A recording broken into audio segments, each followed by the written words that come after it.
इस news के sponsor है यशपिन therapy end हिजामा centre, Jamiat उलमा hospital, रहमतबी टेकडी, near passport office, Solapur. Petrol आणि डिझेलच्या दरात आज पुन्हा एकदा चौथ्यांदा मोठी वाढ झाली आहे। आज पेट्रोलचे दर 2.61 रुपयांनी वाढले तर डिझेल 2.71 रुपयांनी महाग झाले आहेत। आतापर्यंत पेट्रोलच्या दरात एकूण लिटर मागे 8 रुपयांची वाढ झाली आहे।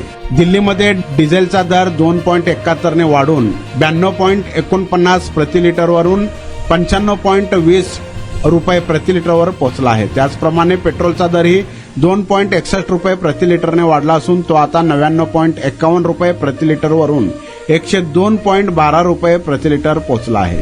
केवळ नियमित पेट्रोल आणि डिझेलच नव्हे तर प्रीमियम इंधनाच्या दरातही त्याच गतीने वाढ झाली आहे। XP 95 ज्याचा दर यापूर्वी 106.63 रुपये प्रति लिटर होता तो आता 109.24 रुपयांवर पोहोचला आहे।